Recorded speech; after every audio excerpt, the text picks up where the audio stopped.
नमस्कार ओडिशा जय जगन्नाथ। आज हूँ एप्रिल मास 17 तारीख शुक्रवार। आज दिन जाकर गुरुत्वपूर्ण खबर पर आसतु नजर पकाइबा। भिडियोटी को शेष पर्यंत देखंतु, मात्र किछि समय मध्य जानिपारिबे आज दिन संपूर्ण खबर। ता पूर्व चैनल नुआ थिले चैनल को सब्सक्राइब करी पाखरे थे बेल आइकन को ऑन कर रखंतु। परवर्ती खबर, महिला संरक्षण बिल को नै संसद रे विरोधी को धोइतेले पीएम मोदी 10 पॉइंट रे रखिले अभिभाषण। गृहर 3 दिनिया स्वतंत्र अधिवेशन आरंभ होइछि। एही परिप्रेक्षी में केंद्र सरकार काली अर्थात एप्रिल 16 तारिख में लोकसभा 3टी संशोधन बिल आगत करछन्ति। एही संशोधन गुड़िक माध्यम नारी शक्ति बंधन अधिनियम बिल, जहां महिला संरक्षण बिल कहुए, ताको कार्यकारी करने को सक्षम करिबो। एही बिल 2023 मसीह गृहीत होइथिला। एही परिप्रेक्षी में प्रधानमंत्री मोदी लोकसभा संबोधित करछन्ति। केंद्र मंत्री अर्जुन राम मेघवाल एही 3टी संशोधन बिल उपस्थापन करछन्ति। एथिरे महिला संरक्षण बिल एवं सीमा निर्धारण बिल अंतर्भुक्त। परवर्ती खबर, जिलापाल रिपोर्ट आधार में नियाजिबो स्कूल छुट्टी निष्पत्ति। विद्यालय और गणशिक्षा मंत्री खरा छुट्टी को नहीं विद्यालय और गणशिक्षा मंत्री नित्यानंद गंडो बड़ सूचना दैछन्ति। जिलापाल रिपोर्ट आधार में नियाजिबो स्कूल छुट्टी निष्पत्ति। जो जिले में असह्य गरम से जिलापाल रिपोर्ट आधार में स्कूल छुट्टी निष्पत्ति नियाजिबो बोली कहछन्ति मंत्री। प्रथमे पिलामानक सुरक्षा को गुरुत्व दियाजिबो। पश्चिम ओडिशा रे किछि जिले में अत्यधिक गरम नहीं सूचना रही, ताकू विचार को नहीं विभाग। से जिलागुड़िक जिलापाल माने रिपोर्ट देले विभाग निष्पत्ति नेब। एसआरसी हिट वेव को नहीं बैठक डाकी समीक्षा करने पर ही खरा छुट्टी पर निष्पत्ति नियाजिबो।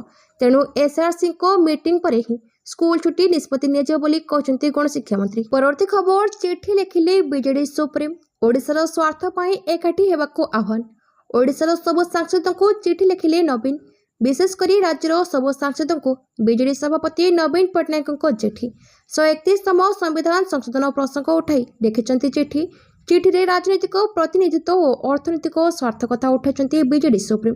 नवीन लिखिं ओडिशार दीर्घमेयादी स्वार्थ समानुपातिक प्रतिनिधित्व गौरव क्षुण्ण होगा जरूरी। डिलिमिटेशन प्रतिनिधित्व हार कमिबा जातीय स्तर में क्षति पहुंचाइब। प्रस्तावित संविधान संसद में ओडिशार प्रतिनिधित्व 3.9% रु 3.4% को कमिब। 6टी क्षति सहबाकू थिबा राज्य भितर आमको 0.5 क्षति सहबाकू हेबो। ओडिशा लोके आपण को संसद को पठाइछन्ति, यह करने को दिंतुनि। परवर्ती खबर, अमानिया गाड़ी चालक सावधान, 20 जाए चलिबो गाड़ी जांच। ट्राफिक उल्लंघनकारी तथा अमानिया गाड़ी चालकों विरुद्ध पुणी आरंभ होइछि स्वतंत्र कार्यानुष्ठान अभियान। यह अभियान आसंता 20 तारिख पर्यंत चलिबो। एही समय व्यापक भाव गाड़ी जांच करा सह बिना ड्राइविंग तथा अवैध लाइसेंसधारी विरुद्ध विशेष कार्यानुष्ठान ग्रहण करा राज्य परिवहन प्राधिकरण पक्षर घोषणा करा। मर्म राज्यर समस्त आरटीओ को चिठी लिखा जाइछि। स्वतंत्र अभियान समय विशेष भाव में ट्राक्टर, हाइवा, डंपर और टिप्पर गुड़ी को जांच करा। पूर्व मार्च 21 तारिख एप्रिल 10 जाए राज्यव्यापी सड़क सुरक्षा विशेष अभियान करा। एही समय अनेक संख्यार गाड़ी चालक ड्राइविंग लाइसेंस बिना गाड़ी चलाउथबा देखा मिलता। एथिसह अनेक हालुका जन लाइसेंस रे भारी जन चलाउथिले। एभली लाइसेंसधारी विरोध में कठोर कार्यानुष्ठान ग्रहण करा। सड़क दुर्घटना पाई एमाने मुख्य कारण साजिथिले। याको दृष्टि रखी पुणी थे ट्राफिक धरपकड़ अभियान आरंभ होइतिबा एसटीए पक्षरु सूचना दी। परवर्ती खबर, +2 प्रथम पर्याय मूल्यांकन शेष। आज आरंभ हो द्वितीय पर्याय मूल्यांकन। उच्च माध्यमिक शिक्षा परिषद द्वारा परिचालित +2 परीक्षार प्रथम पर्याय खाता देखा बुधवार शेष होइछि। मोट 8438 अध्यापक अध्यापिका 151 परीक्षा केन्द्र में खाता देखिथिले। आज आरंभ हो द्वितीय पर्याय मूल्यांकन प्रक्रिया। यह द्वितीय पर्याय 151 मूल्यांकन केन्द्र में 8343 अध्यापक खाता देखिबे। विज्ञान 7टी, वाणिज्यर 2टी, कलार 5टी विषय सह धंदामूलक शिक्षार ट्रेड पेपर खाता देखा। 28 द्वितीय पर्याय मूल्यांकन शेष हेबो। परवर्ती खबर, ग्रीष्म प्रभाव पश्चिम ओडिशा रे 50 डिग्री। पश्चिम ओडिशा रे ताते 50 डिग्री छुई पारे। टिटलागढ़, बलांगीर, सोनपुर, संबलपुर और झारसुगुड़ा तापमात्रा बढ़ी 50 डिग्री रे पहुंची पारे। बरगढ़, राउरकेला, अनुकूल, भवानीपाटना और बौद्धरे भी 43 डिग्री छुईब। आभ्यंतर ओडिशा रे भी असंभाळ ताती हेबो। पाणीपाग विभाग आसंता 19 तारिख जाए ताती को नहीं एभली आकलन करिछि। 16 तारिख में उपकूल ओडिशार विभिन्न स्थान में असह्य गरम और गुळुगुळी होइतिला। तेबे उत्तर और दक्षिण ओडिशा रे किछि स्थान में कालबासिकी प्रभाव में वर्षा आशंका रहितिला। मयूरभंज, बालेश्वर, भद्रक, केन्द्रापड़ा, जाजपुर, गंजाम और गजपति घड़घड़ी सह वर्षा होइतिला। 17 तारिख अर्थात आज बलांगीर, झारसुगुड़ा, संबलपुर और सोनपुर ଗ୍ରୀଷ୍ମ ପ୍ରବାହ ସ୍ଥିତି ରହିବ। ପରବର୍ତ୍ତୀ ଖବର ସରଣ୍ଡାରେ ଯବାନ ମାଓବାଦୀ ସଂଘର୍ଷ 5 ଯବାନ ଗୁରୁତର 5 ନକ୍ସଲଙ୍କ ମୃତ୍ୟୁ ଆଶଙ୍କା। ଓଡ଼ିଶା ଝାଡ଼ଖଣ୍ଡ ସୀମାନ୍ତ ସରଣ୍ଡାରେ ବୁଧବାର ଯବାନ ମାଓବାଦୀଙ୍କ ମଧ୍ୟରେ ଦୀର୍ଘ 1.5 ଘଣ୍ଟା ଧରି ତୁମୁଳ ସଂଘର୍ଷ ଘଟିଛି। ଆଇଇଡି ବିସ୍ଫୋରଣ ଏବଂ ଗୁଳିମାଡ଼ରେ ଜଣେ ଅଧିକାରୀଙ୍କ ସମେତ 5 ଜଣ ଯବାନ ଗୁରୁତର ହୋଇଛନ୍ତି। ସୁରକ୍ଷା ବାହିନୀର ପ୍ରତି ଆକ୍ରମଣରେ 4 ରୁ 5 ଜଣ ମାଓବାଦୀ ଟଳିଥିବା ଆଶଙ୍କା କରାଯାଉଛି। ଘଟଣା ସମ୍ବେଦନଶୀଳ ଥିବାରୁ ଘଟଣାସ୍ଥଳକୁ ଅଧିକ ଫୋର୍ସ ପଠାଯାଇଛି। ଝାଡ଼ଖଣ୍ଡ ପଶ୍ଚିମ ସିଂହଭୂମି ଜିଲ୍ଲାର ଛଟନାଗର ଥାନା ଅନ୍ତର୍ଗତ ସରଣ୍ଡାର ବଲିବା ଚାରଡେରା ମଧ୍ୟରେ ମାଓନେତା ମିସିର ବେଶ ଓସି ମଣ୍ଡଳ ଏବଂ ଅନ୍ୟ ସହଯୋଗୀମାନେ ଡେରା ପକାଇଥିବା ସୂଚନା ମିଳିଥିଲା। ସୁରକ୍ଷା ବାହିନୀ ପକ୍ଷରୁ ସର୍ଚ୍ଚ ଅପରେସନ ଚାଲିଥିବା ବେଳେ ପୂର୍ବାହ୍ନ ପ୍ରାୟ 8ଟାରେ ମାଓବାଦୀ ଆଇଇଡି ବିସ୍ଫୋରଣ କରିଥିଲେ। ଏଥିରେ କୋବ୍ରା ବାହିନୀ ଇନ୍ସପେକ୍ଟର ସତ୍ୟପ୍ରକାଶ ଗୁରୁତର ହୋଇଛନ୍ତି। ତାଙ୍କୁ ଉଦ୍ଧାର କରିବା ଲାଗି ଯିବା ସାଥୀ ଯବାନ ଯିବା ବେଳେ ମାଓବାଦୀ ଆଖିବୁଜା ଗୁଳି ମାରିଥିଲେ। ଏଥିରେ ଶୈଳେଶ କୁମାର ଦୁବେ, ଉତ୍ତର ସେନାପତି ଜିତେନ୍ଦ୍ର କୁମାର ରାୟଙ୍କ ସମେତ ମୋଟ 4 ଜଣ ଆହତ ହୋଇଥିଲେ। ମଧ୍ୟାହ୍ନରେ ଗୁରୁତର ଯବାନଙ୍କୁ ରାଞ୍ଚିକୁ ଏୟାରଲିଫ୍ଟ କରାଯାଇଛି। ପରବର୍ତ୍ତୀ ଖବର ସଂସଦରେ 3 ବିଲ୍ ଆଗତ ଅମିତ ଶାହ ଅଖିଳେଶ କଥା କଟାକଟି। ମହିଳା ସଂରକ୍ଷଣ ଆଇନରେ ସଂଶୋଧନ ବିଚାର ଏବଂ ପାସ୍ କରିବା ପାଇଁ ସଂସଦର 3 ଦିନିଆ ସ୍ୱତନ୍ତ୍ର ଅଧିବେଶନର ପ୍ରଥମ ଦିନରେ ଗୁରୁବାର କେନ୍ଦ୍ର ସରକାର 3ଟି ବିଲ୍ ଆଗତ କରିଛନ୍ତି। କଂଗ୍ରେସ ଏବଂ ସମାଜବାଦୀ ପାର୍ଟି ସମେତ ଅନେକ ବିରୋଧୀ ଦଳ ଏହି ବିଲ୍ଗୁଡ଼ିକୁ ବିରୋଧ କରିଥିଲେ। କଂଗ୍ରେସ ଏମ୍ପି କେସି ଭେଣୁଗୋପାଳଙ୍କ ବିରୋଧରେ ଜବାବରେ କେନ୍ଦ୍ର ସ୍ୱରାଷ୍ଟ୍ର ମନ୍ତ୍ରୀ ଅମିତ ଶାହ କହିଛନ୍ତି ସେ ବିଲ୍ଗୁଡ଼ିକର ଗୁଣ ବିଷୟରେ ଆଲୋଚନା କରିପାରିବେ ନାହିଁ ଏବଂ କେବଳ ଏହାର ଉପସ୍ଥାପନ ଉପରେ ବୈଶ୍ୱିକ ଆପତ୍ତି ଉଠାଇପାରିବେ। ପୂର୍ବରୁ କେନ୍ଦ୍ର ଆଇନ ମନ୍ତ୍ରୀ ଅର୍ଜୁନ ରାମ ମେଘୱାଲ ଲୋକସଭାରେ ସମ୍ବିଧାନ ବିଲ୍ 2026 ଆଗତ କରିବାକୁ ପ୍ରସ୍ତାବ ଦେଇଥିଲେ। ପରବର୍ତ୍ତୀ ଖବର ବହୁ କାହାଣୀ ରାଜା ସାହାଣୀ ରିମାଣ୍ଡରେ ଖୋଲିଲା ଅନେକ ଗୁମର। ସରିଲା ରାଜା ସାହାଣୀର ରିମାଣ୍ଡ ଅବଧି। 14 ଜେଲରୁ ଫେରାର ହୋଇ ପରେ ଗିରଫ ହୋଇଥିବା ରାଜା ସାହାଣୀର ରିମାଣ୍ଡ ଶେଷ ହୋଇଛି। 7 ଦିନ ରିମାଣ୍ଡରେ ଯିବାକୁ କଟକ ଜେଏମ୍ଏଫ୍ସି କୋର୍ଟ କର୍ଣ୍ଣାଟକ ପୋଲିସକୁ ଅନୁମତି ପ୍ରଦାନ କରିଥିଲେ। କଡ଼ା ସୁରକ୍ଷାରେ କର୍ଣ୍ଣାଟକ ପୋଲିସ କଟକ ଆଣି ସ୍ଥାନୀୟ ଜେଏମ୍ଏଫ୍ସି କୋର୍ଟରେ ହାଜର କରିଥିଲା। ସେପଟେ ଅବଧି ସରିଯାଇଥିବାରୁ ପୁଣି ଜେଲକୁ ଫେରାଇଛନ୍ତି କର୍ଣ୍ଣାଟକ ପୋଲିସ। ପରବର୍ତ୍ତୀ ଖବର ମେ 1ରୁ ଭିତରକନିକା ବନ୍ଦ। ଜୁଲାଇ 31 ଯାଏଁ ବୁଲି ପାରିବେନି ପର୍ଯ୍ୟଟକ। ବଉଳା କୁମ୍ଭୀରଙ୍କ ଏନ୍ତୁଡ଼ିଶାଳ ଭାବେ ପରିଚିତ ଭିତରକନିକା ଜାତୀୟ ଉଦ୍ୟାନ ଆସନ୍ତା ମେ 1ରୁ ବନ୍ଦ ରହିବ। ଏବେ କୁମ୍ଭୀର ପ୍ରଜନନ ଋତୁ ଆରମ୍ଭ ହୋଇଛି। ନଦୀ ଓ ନାଳମାନଙ୍କରେ କୁମ୍ଭୀରମାନେ ବସା ବାନ୍ଧି ଅଣ୍ଡା ଦେବେ। ସେମାନଙ୍କ ମିଳନ ପର୍ବ ଓ ଅଣ୍ଡା ଦେବା ପ୍ରକ୍ରିୟାରେ ବାଧା ନ ଉପୁଜିବା ପାଇଁ ରାଜନଗର ବନଖଣ୍ଡ ପକ୍ଷରୁ ମେ 1ରୁ ଜୁଲାଇ 31 ପର୍ଯ୍ୟନ୍ତ ଜାତୀୟ ଉଦ୍ୟାନ ବନ୍ଦ ରଖାଯିବା ପାଇଁ ନିର୍ଦ୍ଦେଶ ଜାରି ହୋଇଛି। ସୂଚନାଯୋଗ୍ୟ, ମା କୁମ୍ଭୀର ଅଣ୍ଡା ଦେଇ ସାରିବା ପରେ ଅଣ୍ଡାକୁ ସୁରକ୍ଷା ଦେବା ପାଇଁ ସେଠାରେ ଜଗି ରହିଥାଏ। ଏହି ସମୟରେ ସେ ହିଂସ୍ର ହୋଇ ଉଠିଥାଏ। ତେଣୁ ଏହି ସମୟ ମଧ୍ୟରେ ପର୍ଯ୍ୟଟକମାନଙ୍କୁ ଭିତରକନିକା ଜାତୀୟ ଉଦ୍ୟାନକୁ ନ ଆସିବା ପାଇଁ ବାରଣ କରାଯାଇଛି। ପରବର୍ତ୍ତୀ ଖବର ସେପ୍ଟେମ୍ବରରେ ଭାରତ ଆସିବେ ରୁଷ ରାଷ୍ଟ୍ରପତି ଭ୍ଲାଦିମିର ପୁଟିନ। ରୁଷ ରାଷ୍ଟ୍ରପତି ଭ୍ଲାଦିମିର ପୁଟିନ ବ୍ରିକ୍ସ ସମ୍ମିଳନୀରେ ଯୋଗ ଦେବାକୁ ଭାରତ ଆସିବେ। ଏନେଇ କ୍ରେମଲିନ ମୁଖପାତ୍ର ଦିମିତ୍ରି ପେସ୍କୋଭ ସୂଚନା ଦେଇଛନ୍ତି। ଆସନ୍ତା ସେପ୍ଟେମ୍ବରରେ ବ୍ରିକ୍ସ ସମ୍ମିଳନୀ ଆୟୋଜନ ହେବାର ଅଛି। ବୈଶ୍ୱିକ ଭୂ ରାଜନୈତିକ ସମୀକରଣ ବଦଳିବା ଏବଂ ତିକ୍ତତା ବୃଦ୍ଧି ଭିତରେ ଭାରତ ଏହି ସମ୍ମିଳନୀ ଆୟୋଜନ କରିବାକୁ ଯାଉଛି। ଏଥିରେ ପୁଟିନ ସାମିଲ ହେବା ସଭିଙ୍କ ଧ୍ୟାନ ଆକର୍ଷଣ କରିପାରେ, କାରଣ ସମ୍ପ୍ରତି ଅନ୍ତର୍ଜାତୀୟ ସଂଘର୍ଷରେ ରୁଷର ଭୂମିକା ଏବଂ ଉଦୀୟମାନ ବୈଶ୍ୱିକ ଶକ୍ତି ମଧ୍ୟରେ ସମନ୍ୱୟର ଏକ ମଞ୍ଚ ଭାବେ ବ୍ରିକ୍ସର ଗୁରୁତ୍ୱ ଲଗାତାର ବଢ଼ୁଛି। ଏହା ପୂର୍ବରୁ 2025 ଡିସେମ୍ବରରେ 23ତମ ଭାରତ ରୁଷ ବାର୍ଷିକ ସମ୍ମିଳନୀରେ ଯୋଗ ଦେବାକୁ ପୁଟିନ ଭାରତ ଆସିଥିଲେ। ପରବର୍ତ୍ତୀ ଖବର ଏପ୍ରିଲ 29 ପରେ ଭାରତରେ ବଢ଼ିଯିବ ପେଟ୍ରୋଲ ଦର। ମଧ୍ୟପ୍ରାଚ୍ୟରେ 40 ଦିନର ସଂଘର୍ଷ ପରେ 2 ସପ୍ତାହର ଯୁଦ୍ଧବିରତି ସ୍ଥାପନ କରାଯାଇଛି। ତଥାପି ପରିସ୍ଥିତି ଅପରିବର୍ତ୍ତିତ ରହିଛି। ବିଶ୍ୱର ପ୍ରମୁଖ ଜଳପଥ ମଧ୍ୟରୁ ହର୍ମୁଜ ପ୍ରଣାଳୀ ଏପର୍ଯ୍ୟନ୍ତ ଖୋଲାଯାଇ ନାହିଁ। ଆମେରିକା ହର୍ମୁଜ ପ୍ରଣାଳୀରେ ଅବରୋଧ ଲଗାଇଛି। ଏହି ସମୟରେ ଚୀନ, ରୁଷ ଏବଂ ୟେମେନ ଭଳି ରାଷ୍ଟ୍ର ଇରାନକୁ ସମର୍ଥନ କରିବାକୁ ଆଗେଇ ଆସିଛନ୍ତି। ହର୍ମୁଜ ମାର୍ଗ ବନ୍ଦ ହେବା ଦ୍ୱାରା ବିଶ୍ୱବ୍ୟାପୀ ଅଶୋଧିତ ତୈଳ ଯୋଗାଣ ଉପରେ ଏହାର ସବୁଠାରୁ ଗୁରୁତ୍ୱପୂର୍ଣ୍ଣ ପ୍ରଭାବ ପଡ଼ୁଛି। ପ୍ରତିବନ୍ଧିତ ଯୋଗାଣ ଯୋଗୁଁ ପେଟ୍ରୋଲ ଏବଂ ଡିଜେଲରେ ମୂଲ୍ୟର ଆକାଶଛୁଆଁ ହୋଇଛି। ଫିଲିପାଇନ୍ସରେ ବିଶେଷ କରି ଡିଜେଲ ଦର 172% ପର୍ଯ୍ୟନ୍ତ ବୃଦ୍ଧି ପାଇଛି। ସାରା ବିଶ୍ୱରେ ପେଟ୍ରୋଲ ଏବଂ ଡିଜେଲ ଦରରେ ଯଥେଷ୍ଟ ବୃଦ୍ଧି ପରିଲକ୍ଷିତ ହୋଇଛି। ତଥାପି ଭାରତକୁ ଏପର୍ଯ୍ୟନ୍ତ ଏପରି ସଂକଟର ସମ୍ମୁଖୀନ ହେବାକୁ ପଡ଼ିନାହିଁ। ପରବର୍ତ୍ତୀ ଖବର ରାଜ୍ୟରେ ନୂଆ ରାଜନୈତିକ ସମୀକରଣ ସମ୍ଭାବନା। କ'ଣ କହିଲେ ବରିଷ୍ଠ ନେତା? ରାଜ୍ୟରେ ହେବ କି ନୂଆ ରାଜନୈତିକ ସମୀକରଣ? ଆଜି ବିଜୁବାବୁଙ୍କ ଶ୍ରାଦ୍ଧ ବାର୍ଷିକୀରେ ଏକାଠି ହେବେ ବିଜୁ ଲିଗାସୀ। ତେବେ ଏନେଇ ପ୍ରତିକ୍ରିୟା ରଖିଛନ୍ତି ବରିଷ୍ଠ ନେତା ବିଜୟ ମହାପାତ୍ର। କାରଣ ପୂର୍ବରୁ ବିଜୟ କହିଥିଲେ 26 ନିର୍ଣ୍ଣାୟକ ହେବ। ଏବେ ସେହି ପ୍ରଶ୍ନରେ ଉତ୍ତର ରଖିଛନ୍ତି ବରିଷ୍ଠ ନେତା। ସେ କହିଛନ୍ତି ଗୋଟିଏ ପରେ ଗୋଟିଏ ଘଟି ଚାଲିଛି। ଆଗକୁ କ'ଣ ହେବ କିଏ କ'ଣ କହିପାରିବ? ତେଣୁ ଅପେକ୍ଷା କର କ'ଣ ସବୁ ହେଉଛି। आज जो मैंने एकाठी हेबे एक श्रद्धांजलि सभा पई एकाठी हेबे आजिर राजनीतिक कार्यक्रम किछि नाही। भूल प्रचार करा न जाऊ समस्ते बिजू बाबूंको पई एकाठी हेबे एथिरे राजनीतिक वार्ता किछि नाही। जे जहा चाहिए कहि परिबे सेथिरे हमर किछि जाय आसे नाही। आज बिजू बाबूंको पई श्रद्धांजलि सभा आयोजन हेउछि। सबु नेता मंत्री विधायक सांसद समस्त को निमंत्रण होइछि। सबु दलर सबु वर्ग एवं सबु श्रेणीर लोकंको डका जाइछि।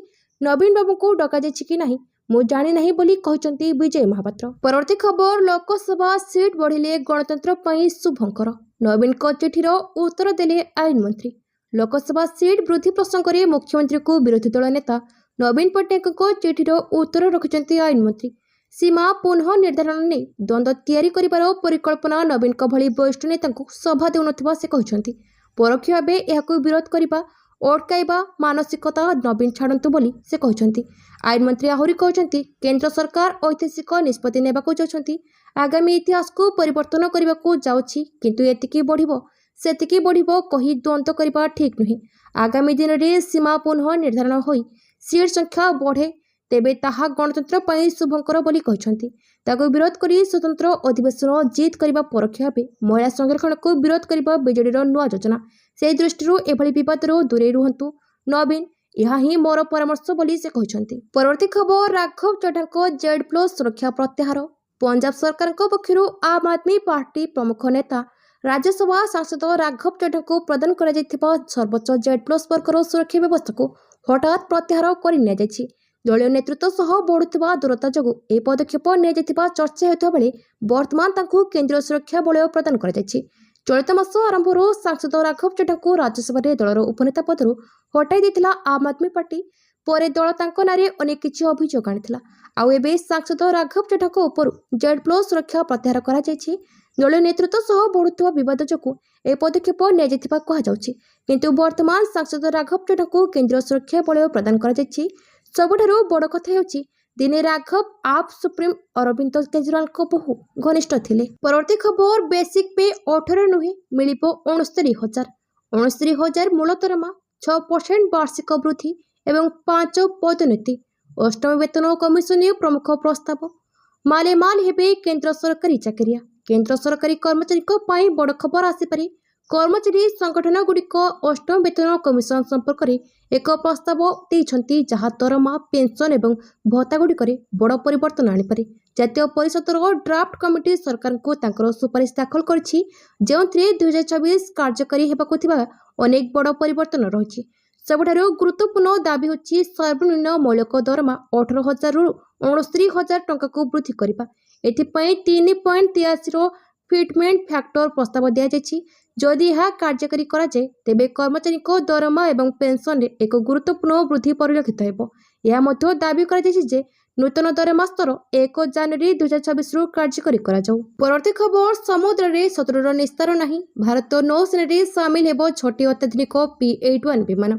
भारत निजर रक्षा प्रस्तुति को जोर दे निजर वायुसेना नौसेना को क्रमागत भाव में शक्तिशाली करुछि। वर्तमान नौसेनार शक्ति को वृद्धि करने पर भारत सरकार अमेरिका ठारू 6टी अतिरिक्त P-81 सामुद्रिक गोइंदा विमान किणवा जाउछि। एही 6टी विमानर मूल्य 3.5 अरब डॉलर अटे। एही समस्त 6 विमान फॉरेन मिलिटरी सेल्स रूट माध्यम किणा जिवो। भारत एही चुक्ति पई पाखापाखि 1 वर्ष हेबो अमेरिकार सह आलोचना करि आसुछि। एही चुक्तिर सबुठारु बड़ कथा हेउछि यार मूल्य। वर्तमान भारतीय सेना पाखरे 12टी P-81 विमान रहिछि। अमेरिकार बोइंग कंपनी एही P-81 विमान निर्माण करुछि। से वर्तमान एही विमानर मूल्य रे वृद्धि करिछि। परवर्ती खबर केंद्र सरकार को 3टी गुरुत्वपूर्ण बिल आगत। लोकसभा रे संविधान संशोधन बिल आगत। 3टी बिल आगत कले आईन मंत्री अर्जुन राम मेघवाल। गोटे बिल आगत कले गृहमंत्री अमित शाह। 131तम संशोधन बिल को उपस्थापन करबा पई लोकसभा रे भोट ग्रहण करा जायतिला। डिलिमिटेशन बिल 2026 मध्य आगत कले मेघवाल। केंद्र शासित अंचल आईन बिल 2026 आगत कले शाह। यह बिल सपक्ष में 207 जन सांसद भोट देथिया बेले 126 जन यहाकु विरोध करछन्ति। विरोधी दलर सदस्य माने यह बिल आगत करबा विरोध रे डिविजन भोट पई दाबी करथिले। डिविजन रो अर्थ हेउची जेतेबेले सांसद माने केवल पार्टी रे हां किंबा ना न कहि बटन दबाई तबा स्वतंत्र भावे निजर भोट रेकर्ड करती। परवर्ती खबर दुर्बल टंका षष्ठ को खसिला भारतीय अर्थनीति। डॉलर तुलन में टंका दुर्बल हो चली यार प्रभाव भारतीय अर्थनीतिर आकार पर पड़ी। यह वर्तमान 5 नंबर रैंक खसी 6 नंबर को आसी जाइए। अंतर्जातीय मुद्रापांठी अनुसार एवं ब्रिटेन पुणी थे भारत ठारू आगक चली 5म स्थान अख्तियार कर। भारतर जीडीपी में ह्रास डॉलर तुलन में टंका दुर्बल होगा जो होती। वर्ष आरंभ में टंकार विनिमय मूल्य था 89.91 जहाँ 93.38 को आसी जाइए। भारतर जीडीपी 2025-26 आर्थिक वर्ष में 3.92 ट्रिलियन डॉलर एवं 2026-27 4.15 ट्रिलियन डॉलर रहिबार अनुमान अच्छी। से भली 2025 ब्रिटेन जीडीपी 4 ट्रिलियन डॉलर एवं 2026 4.26 ट्रिलियन डॉलर रहिबार पूर्वानुमान करिछि आईएमएफ। परवर्ती खबर इंटरनेशनल फॉर फ्रीडम्स अवार्ड रे सम्मानित हेले जेलेनस्की। यूक्रेन राष्ट्रपति वोलोदिमिर जेलेनस्की सम्मानजनक इंटरनेशनल फॉर फ्रीडम्स अवार्ड रे समर्थित होती। यह सम्मान तांकु और तांको देश को युद्ध रूसिया को विरोध करिबारे देखा साहस और दृढ़ता लगी दि जाइछि। यह पुरस्कार रूजवेल्ट फाउंडेशन पक्षरु दि जाइछि। रूजवेल्ट फाउंडेशन रो स्थापना 1982 मसीह से फॉर फ्रीडम्स सम्मान रे पुरस्कृत करबा पई करा जायथिला, जार उल्लेख अमेरिका राष्ट्रपति Franklin D Roosevelt 1941 state of the union संबोधन रे करथिले। परवर्ती खबर नासिक विवाद पर टीसीएस रो बड़ पदक्षेप। 150 कर्मचारी को वर्क फ्रॉम होम निर्देश। महाराष्ट्र नासिक रे घटिथिबा बहुचर्चित धर्म परिवर्तन मामला पर टाटा कंसल्टेंसी सर्विसेस एक गुरुत्वपूर्ण पदक्षेप नेछि। कंपनी तार नासिक यूनिट रो समस्त 150 कर्मचारी को घर काम करने को निर्देश देछि। यह सहित ऑफिस परिसर रो कौन कार्य चालू रखा नहीं बोली कंपनी स्पष्ट करिछि। सूचना अनुसार 2026 मार्च रे टीसीएस रो बीपीओ विभाग संबंधी किछि कर्मचारी और एचआर अधिकारी विरुद्ध में धर्म परिवर्तन अभियोग नहीं पुलिस मामला रजिस्टर होइथिला। अभियोग रे कहा जायथिला जे किछि कर्मचारी को धर्म परिवर्तन पई चाप दिया जाउथिला, सेथिपई मनोबल उपरे प्रभाव पका जाउथिला। महिला कर्मचारी माने मध्य यौन उत्पीड़न धमक और ब्लैकमेल अभियोग करथिबा खबर आसीछि। पुलिस तदंत पर कंपनी किछि एचआर अधिकारी को मुख्य अभियुक्त भाव चिन्हट करा जायछि। एपर्यंत 9टी मामला रजिस्टर होइथा बेले 7 जन को गिरफ्त करा जायछि एवं तदंत जारी रहिछि। परवर्ती खबर मार्च रे देशर बेकारी हार 5.1% को वृद्धि 5 मासर सर्वोच्च स्तर रे। चलित वर्ष मार्च रे देशर बेकारी हार 5.1% को वृद्धि पाइछि। यह 5 मासर सर्वोच्च स्तर। फेब्रुआरी रे बेकारी हार थिला 4.9%। विशेषकर सहरांचल रे नियुक्ति कमिबा फल देशर हाराहारी बेकारी हार बढ़िथिबा बुधवार जारी सरकारी तथ्यरू जଣା पड़िछि। महिला क्षेत्र में बेकारी हार अधिक रही। पुरुष बेकारी हार 5% थिबा बेले महिला क्षेत्र में यह रही 5.3%। मार्च रे सहरांचल बेकारी हार बढ़ी 6.8% होछि, जहाँकि फेब्रुआरी रे थिला 6.6%। अन्य पक्षरे ग्रामांचल में यह 4.2% बढ़ी 4.3% होइतिबा पीरियडिक लेबर फोर्स सर्वे जଣା पड़िछि। 15 वर्षर अधिक बयसर व्यक्तिविशेष जो माने बेकार किंतु सक्रिय भाव कार्य सन्धान में अच्छा से नहीं सर्वे करा जायछि। युववर्ग 15 ରୁ 29 वर्ष वयस्क मध्य बेकारी हार 15.2% पहुंची, जहाँकि फेब्रुआरी 14.8% थिला।